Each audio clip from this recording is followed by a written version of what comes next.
ನಮಸ್ಕಾರ ಸ್ನೇಹಿತರೆ. ಇವತ್ತಿನ ದಿವಸ ಫೈಬ್ರಾಯ್ಡ್ ಅಂತ ಒಂದು ಗಡ್ಡೆಯ ಬಗ್ಗೆ ತಮಗೆ ಇದರ ಲಕ್ಷಣಗಳನ್ನು ಹೇಳಿ ಪ್ರಯತ್ನ ಮಾಡ್ತಾ ಇದ್ದೇನೆ. ನಮ್ಮ ಆಸ್ಪತ್ರೆಯಲ್ಲಿ ಸ್ತ್ರೀರೋಗ ತಜ್ಞರು ಕೂಡ ಇರುವುದರಿಂದ ಈ ಗರ್ಭಾಶಯದ ಕೆಲವು ಸಮಸ್ಯೆಗಳ ಬಗ್ಗೆ ತಮ್ಮ ಹತ್ರ ಹೇಳ್ಕೊಳ್ಳಿ ಪ್ರಯತ್ನ ಮಾಡ್ತಾ ಇದ್ದೇನೆ. ಫೈಬ್ರಾಯ್ಡ್ ಅಂತ ಒಂದು ಗಂಟು, ನಾನಾ ಥರದ ಗಂಟುಗಳನ್ನು ನೋಡ್ತೇನೆ ಗರ್ಭಾಶಯದಲ್ಲಿ. ನಾನಾ ಥರದ ಗಂಟೆಗಳು, ಕ್ಯಾನ್ಸರ್ ಗಂಟೆಗಳು, ಅದು ಕೂಡ ನೋಡ್ತಾ ಇರ್ತೀವಿ.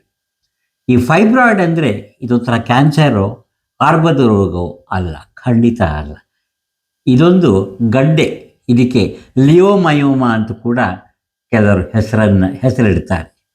ಇದು ನಯವಾದ ಸ್ನಾಯುವಿನ ಗಡ್ಡೆ ಗರ್ಭಾಶಯದಲ್ಲಿ ಬೆಳೀತಾ ಇರ್ತದೆ.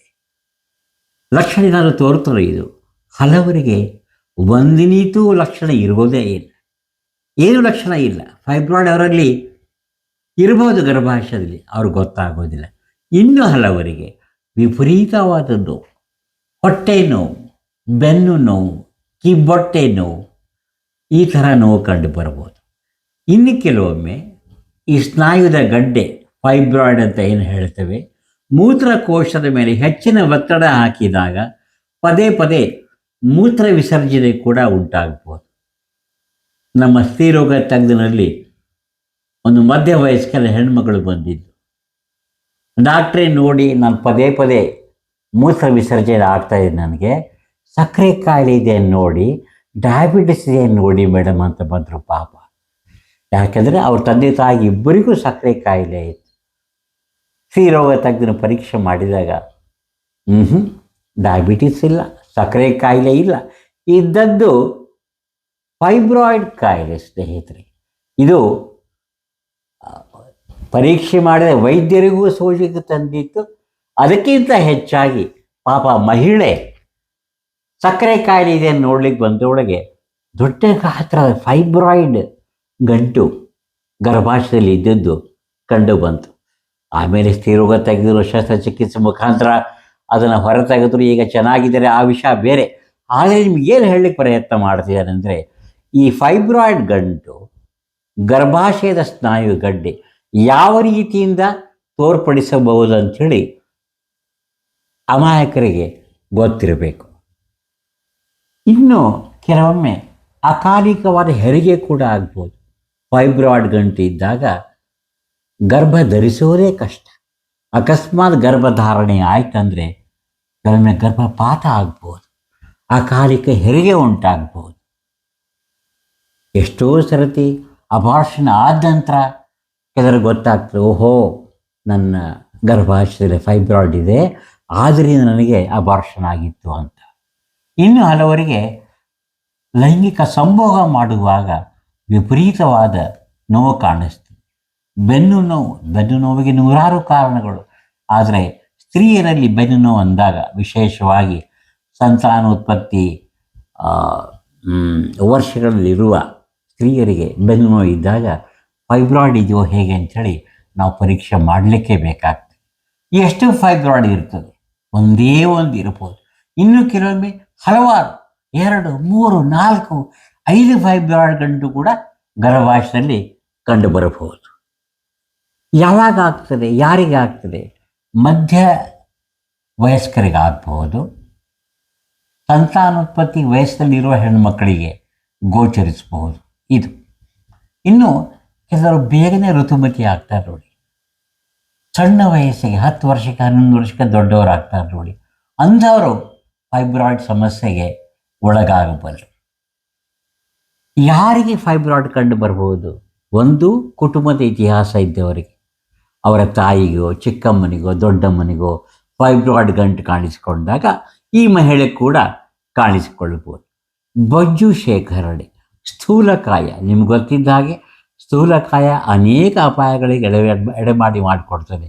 ಸಕ್ಕರೆ ಕಾಯಿಲೆ, ಬ್ಲಡ್ ಪ್ರೆಷರ್, ರಕ್ತದ ಒತ್ತಡ, ಕೊಬ್ಬು ಶೇಖರಣೆ, ಅದಕ್ಕೆ ಕೊಲೆಸ್ಟ್ರಾಲ್ ಅಂತ ಹೇಳ್ತೇವೆ, ಹೃದಯಾಘಾತ ಅಂತ ಹೇಳ್ತೇವೆ. ಅದರ ಒಟ್ಟಿಗೆ ಫೈಬ್ರಾಯ್ಡ್ ಗಂಟು ಕೂಡ ಬೊಜ್ಜು ಶೇಖರಣೆ ಇದ್ದವರಿಗೆ ಈ ದಪ್ಪ ಸ್ಥೂಲಕಾಯದ ಮಹಿಳೆಯರಲ್ಲಿ ಕಾಣಿಸ್ಕೊಳ್ಬೋದು. ಆಮೇಲೆ ನಾವು ತಿನ್ನೋದಕ್ಕೂ ಫೈಬ್ರಾಯ್ಡ್ ಗಂಟೆಗೂ ಏನಾದರೂ ಸಂಬಂಧ ಇದೆ ಅಂತ ಕೇಳಿದರೆ ಖಂಡಿತವಾಗಿ ಹಣ್ಣು ಹಂಪಲ, ಗೆಡ್ಡೆ ಗೆಣಸು, ಸೊಪ್ಪಿನ ಪಲ್ಯ, ಶಾರೀರಿಕ ಆಹಾರ ಸೇವನೆ ಮಾಡುವರಲ್ಲಿ ಪ್ರಾಯಶಃ ಇದು ಕಡಿಮೆ. ಕೆಂಪು ಮಾಂಸ ತಿಂತಾರೆ ನೋಡಿ, ಜಾಸ್ತಿ ಕೆಂಪು ಮಾಂಸ ತಿನ್ನುವವರು, ವಿಪರೀತವಾಗಿ ಮದ್ಯಪಾನ ಸೇವನೆ ಮಾಡುವವರು, ಬಿಯರ್ ಸೇವನೆ ಮಾಡುವವರು, ಇಂಥವರಲ್ಲಿ ಫೈಬ್ರಾಯ್ಡ್ ಆಗುವ ಸಂಭವ ತುಂಬ ಜಾಸ್ತಿ. ಇದಕ್ಕೆ ಚಿಕಿತ್ಸೆ ಹೇಗೆ ಮಾಡಬೇಕು? ಗಾಬರಿ ಆಗೋ ಅವಶ್ಯಕತೆ ಇಲ್ಲ. ಪ್ರತಿಯೊಂದು ಸ್ತ್ರೀ ರೋಗದ ಸಮಸ್ಯೆಗೂ ಕೂಡ ಪರಿಹಾರ ಭಗವಂತ ಇಟ್ಟಿದ್ದಾನೆ. ಈ ಫೈಬ್ರಾಯ್ಡ್ ಗಂಟುಗಳನ್ನು ಕರಗಿಸಲು ಕೆಲವೊಬ್ಬರು ಔಷಧಿ ಕೊಡ್ತಾರೆ, ಇನ್ನು ಕೆಲವರು ಹಾರ್ಮೋನ್ ಕೊಡುತ್ತಾರೆ. ಅತ್ಯಂತ ತ್ವರಿತವಾದ ಹಾಗೂ ನಿಖರವಾದ ಚಿಕಿತ್ಸೆ ಅಂದರೆ ಶಸ್ತ್ರಚಿಕಿತ್ಸೆ ಮುಖಾಂತರ ಈ ಫೈಬ್ರಾಯ್ಡ್ ಗಂಟುಗಳನ್ನು ಸ್ತ್ರೀರೋಗ ತಜ್ಞರು ಹೊರ ತೆಗೆಯುತ್ತಾರೆ. ಆವಾಗ ಶಾಶ್ವತವಾದ ಪರಿಹಾರ ಸಿಗಬಹುದು. ಈ ಹಾರ್ಮೋನ್ ಚಿಕಿತ್ಸೆ ಕೆಲವರು ಬೇಡ್ತಾರೆ, ಅದು ತುಂಬ ದುಬಾರಿ ಚಿಕಿತ್ಸೆ. ಆಮೇಲೆ ಸೈಡ್ ಎಫೆಕ್ಟ್ ಅಂತ ಹೇಳ್ತಾರೆ, ದುಷ್ಪರಿಣಾಮ ಕೂಡ ಕಂಡು ಬರಬಹುದು.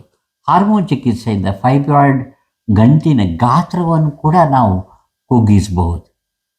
ಆಮೇಲೆ ಇದಕ್ಕೆ ಹೇಗೆ ನಾವು ಕಂಡು ಹಿಡಿಬಹುದು ಅಂದರೆ ಫೈಬ್ರಾಯ್ಡ್ ಇದೆಯೋ ಇಲ್ಲ ಅಂತ ಹೇಳಲಿಕ್ಕೆ ಒಂದನೇದು ದೈಹಿಕ ಪರೀಕ್ಷೆ, ಅದರಿಂದ ಕೂಡ ಗೊತ್ತಾಗ್ಬೋದು.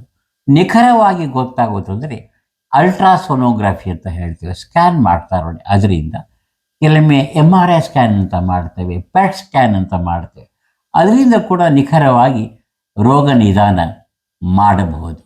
ಇನ್ನು ಗರ್ಭಾಶಯದ ಅಪಧಮನಿಯ ಎಂಬಲೈಸೇಷನ್ ಅಂತ ಒಂದು ಚಿಕಿತ್ಸೆ ಇದೆ, ರೇಡಿಯೋ ಫ್ರೀಕ್ವೆನ್ಸಿ ಅಬ್ಲೇಷನ್ ಅಂತ ಹೇಳ್ತೀವಿ. ಇದರಿಂದ ಕೂಡ ಈ ಫೈಬ್ರಾಯ್ಡ್ ಗ್ರಂಥಿಗಳನ್ನು ನಾವು ನಿರ್ಮೂಲನ ಮಾಡಬಹುದು. ಆದ್ದರಿಂದ ಯಾರಿಗೇ ಆಗಲಿ ವಿಪರೀತ ಮೂತ್ರ ವಿಸರ್ಜನೆ, ಮಹಿಳೆಯರಿಗೆ ವಿಶೇಷವಾಗಿ ಮಧ್ಯವಯಸ್ಕರ ಮಹಿಳೆಯರು, ಬೆನ್ನು ನೋವಿದ್ದರೆ, ಕಿಬ್ಬೊಟ್ಟೆ ನೋವಿದ್ದರೆ, ವಿಪರೀತ ಮೂತ್ರ ವಿಸರ್ಜನೆ ಆಗ್ತಾ ಇದ್ದರೆ, ಅಬಾರ್ಷನ್ ಗರ್ಭಪಾತ ಆಗ್ತಾ ಇದ್ದರೆ, ಅಥವಾ ಗರ್ಭಿಣಿ ಆಗುವುದರಲ್ಲಿ ಸಮಸ್ಯೆ ಇದ್ದರೆ, ಗರ್ಭಧಾರಣೆಯ ಸಮಸ್ಯೆ ಇದ್ದರೆ ಕೂಡಲೇ ಸ್ತ್ರೀರೋಗ ತಜ್ಞರನ್ನು ನೀವು ಸಂಪರ್ಕಿಸಿ. ಅವರು ಖಂಡಿತವಾಗಿಯೂ ನಿಮಗೆ ವಿಶೇಷವಾದ ಚಿಕಿತ್ಸೆಯನ್ನು ನೀಡಿ ಶಾಶ್ವತ ಪರಿಹಾರ ನೀಡಬಲ್ಲರು. ನಮ್ಮ ಆಸ್ಪತ್ರೆಯಲ್ಲಿ ಡಾಕ್ಟರ್ ಅದಿತಿ ಕುಲಕರ್ಣಿ ಅಂತ ಬಹಳ ಉನ್ನತ ಮಟ್ಟದ ಸ್ತ್ರೀರೋಗ ಕ್ವಾಲಿಫಿಕೇಷನ್ಸ್, ಅದನ್ನು ಸ್ನಾತಕೋತ್ತರ ಪದವಿಯನ್ನು ಸಂಪಾದನೆ ಮಾಡಿದ್ದಾರೆ. ಮುಂಬೈಯಲ್ಲಿ ಕೂಡ ಅವರು ತರಬೇತಿ ಪಡೆದಿದ್ದಾರೆ.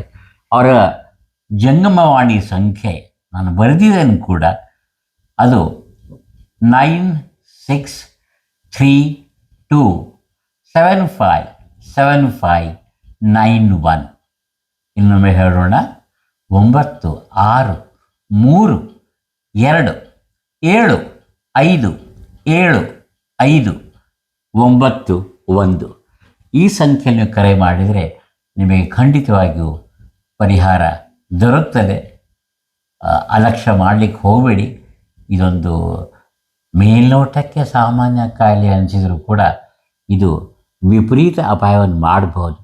ನೆನಪಿಡಿ, ಫೈಬ್ರಾಯ್ಡ್ ಗಡ್ಡೆಗೆ ಶಾಶ್ವತ ಪರಿಹಾರವನ್ನು ಸ್ತ್ರೀರೋಗ ತಜ್ಞರು ದೊರಕಿಸಿಕೊಡಬಲ್ಲರು. ತುಂಬ ಧನ್ಯವಾದ. ಈ ದೃಶ್ಯ ಮಾಧ್ಯಮವನ್ನು ತಾವು ವೀಕ್ಷಿಸಿದ್ದಕ್ಕೆ. ತಮಗೆ ಇಷ್ಟವಾಗಿದೆ ಅಂಥೇಳಿ ಅದನ್ನು ಗೂಗಲಲ್ಲಿ ತೋರಿಸ್ಕೊಡಿ, ಎಲ್ಲ ಸ್ನೇಹಿತರೊಟ್ಟಿಗೆ ಹಂಚಿಕೊಳ್ಳಿ. ನಮಸ್ಕಾರ, ಧನ್ಯವಾದ. ದೇವರು ಒಳ್ಳೇದು ಮಾಡಲಿ.